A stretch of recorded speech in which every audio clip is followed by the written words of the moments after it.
Hello and welcome back to another episode of 10 a.m. Tea with Natalie. It is 10 a.m. Pacific, 1 p.m. Eastern, and welcome back again. I like talking to girls. I hope you're having an awesome day. We're leaning into Friday and the weekend.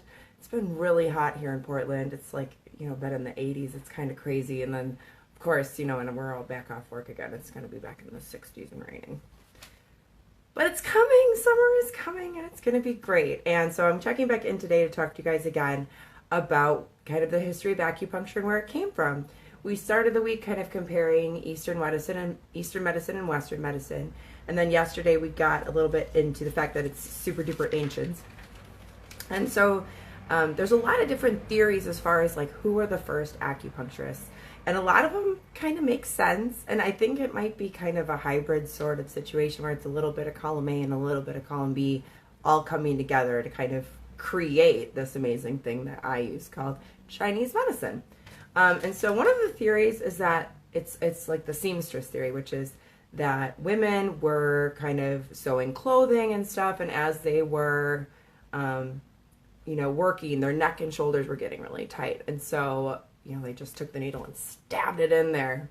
And we've all kind of had that kind of shoulder tension where you're just like, oh my God, if I could just get... So that could potentially be a place where acupuncture started. Welcome, Scott. Thanks for tuning in this morning.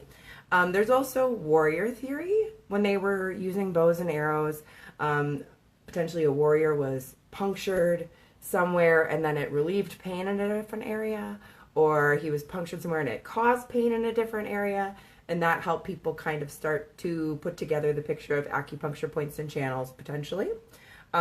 There's also theories about monks. And I think it could be anyone kind of more in like the shamanistic kind of religious sort of setting, someone just like a visionary kind of person. Monks moving energy in the body and using meditation techniques, kind of and documenting correlations to different things might have been a place that it started. I definitely think scholarly observation is really the root of everything. Diseases, okay, what do my notes say here? Oh my gosh. Disease cause correlating places on the body to be sore and tender. So this could, especially with constipation, which seemed to be a problem in the prehistoric times, there were certain places on the body that tended to be tender in correlation with different conditions that were showing up. So if you haven't pooped for a bunch of days, perhaps this point here on the large intestine channel would be very tender and sore.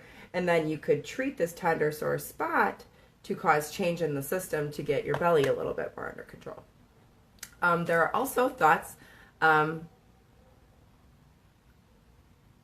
that's basically the summation of it. You try and stuff and see. So when you feel like crap, you are willing to do basically whatever it takes to try to get things under control.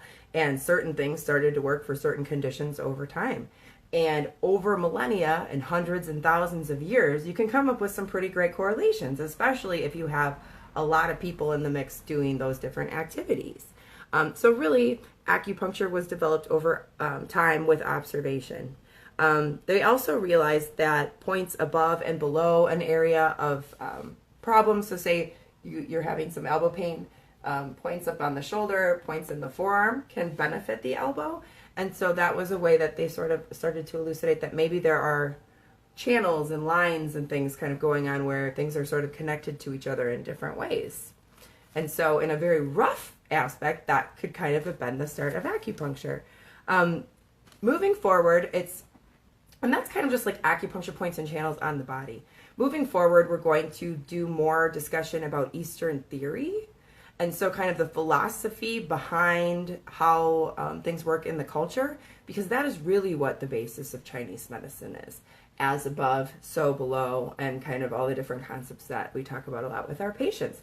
So I think tomorrow we're going to start to get into the Confucian theory, and it's really just cool to kind of get a little bit of handle on the Eastern philosophies, because it's really eye-opening to me. It really made medicine make a lot of sense, because if I can understand it in a way, in the world around me, and then and see it kind of happening, it helps me understand more what's going on with me internally.